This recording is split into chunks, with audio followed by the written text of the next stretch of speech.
আসসালামু আলাইকুম সুপ্রিয় দর্শক, শুভেচ্ছা জানবেন। যুক্তরাষ্ট্র দুই ধরনের কাজ করছে একই সঙ্গে। প্রথম হলো যে ইরানের ভেতরে বাইরে নানানভাবে একটা অর্থনৈতিক চাপের মধ্যে রেখেছে।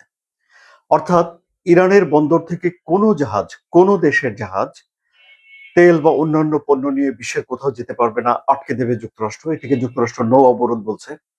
আবার বিশ্বের কোনো দেশের জাহাজ যেতে পারবে না ইরানের বন্দরগুলোতে। এখন চীনের জাহাজগুলো এই অবরোধের আওতায় কি হবে, চীন এটি কিভাবে নিবে সেটা একটি দেখার বিষয়। এখনো পর্যন্ত চীনের কোনো পণ্যবাহী জাহাজকে যুক্তরাষ্ট্র আটকে দেয়নি। এই যে নৌ অবরোধ, তার সমালোচনা করে রেখেছে চীন। চীন আগেই বলে রেখেছে এটি গ্রহণযোগ্য নয়। এটি হলো একটা অ্যাকশন, অর্থাৎ ইরানকে যুক্তরাষ্ট্র অর্থনৈতিক চাপে রাখছে কাবু করে ফেলার জন্য। এর অংশ হিসাবে এই যে সমুদ্রে ভাসমান ইরানের তেলের উপর থেকে বিক্রির যে নিষেধাজ্ঞা তুলে নিয়েছিল যুক্তরাষ্ট্র, সেই নিষেধাজ্ঞার মেয়াদ কিন্তু তারা বাড়াচ্ছে না। এদিকে মার্কিন প্রেসিডেন্ট ডোনাল্ড ট্রাম্প আবার বলছেন যে ইরান যুদ্ধ শেষের দিকে। তিনি গণমাধ্যমের সঙ্গে দেওয়া সাক্ষাৎকারে এই কথা বলেছেন যে তার মনে হয়েছে যে ইরান যুদ্ধটা শেষ দিকে এসে পৌঁছেছে।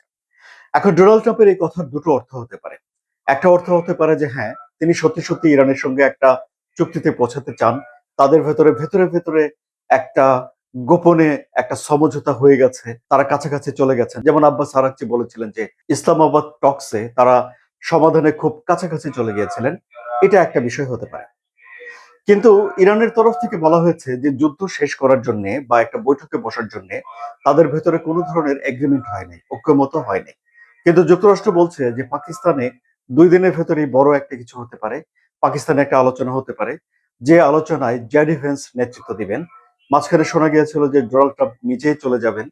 তিনি এই যে পাকিস্তানের আলোচনার প্রশংসা করেছেন, এবারে তিনি নিজে যোগ দেবেন। কিন্তু এখন শোনা যাচ্ছে যে জেডি ভেন্স সেখানে যাবেন। কিন্তু ইরানের তরফ থেকে কিন্তু এখনো এটি স্পষ্ট করে বলা হয়নি যে 2 দিনের মধ্যে আলোচনা হচ্ছে, ইরান সেই আলোচনায় যাবে এবং যুক্তরাষ্ট্রের সঙ্গে তাদের নানান বিষয়ে এক ধরনের ঐক্যমত হয়েছে। এটি ইরানের দিক থেকে আমরা বিবৃতি পাইনি। সুতরাং ইরানের কাছ থেকে কথা শোনার জন্য আমাদের অপেক্ষা থাকবে এবং ঘটনা সময় যত গড়াবে ততই বোঝা যাবে যে কোন দিকে যাচ্ছে ঘটনা প্রবাহ। এখন ডোনাল্ড ট্রাম্প যখন বলেন যে যুদ্ধ শেষের দিকে, যুদ্ধ বন্ধ হয়ে যাবে, তখন তেলের দাম পড়ে যায়, শেয়ার মার্কেট চাঙ্গা হয়ে ওঠে। কেন?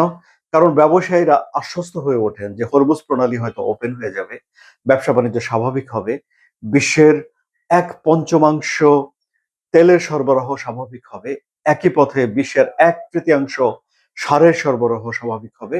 সুতরাং সামনে একটা বড় ধরনের অর্থনৈতিক বিপর্যয়ের হাত থেকে বিশ্ব বাঁচবে, এই আশায় তেলের দাম পড়ে যায়।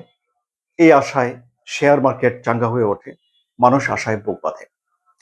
তো এখন সামনে আসলে কি হয়? সত্যিকার অর্থে কি 2 দিনের ভেতরে একটা মীমাংসায় পৌঁছে যাবে ইরান এবং যুক্তরাষ্ট্র? একটা বৈঠকে অনুষ্ঠিত হতে যাচ্ছে পাকিস্তানে, নাকি হবে তুরস্কে? সত্যি সত্যি কি ইরান যুদ্ধটা শেষ হয়ে যাচ্ছে?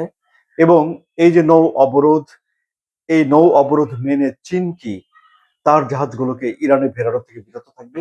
এই সবকিছু এখন দেখার বিষয়। আলোচনা কেমন লাগলো? যদি ভালো লাগে তাহলে সাবস্ক্রাইব করে চ্যানেলের সঙ্গে থাকুন। ধন্যবাদ।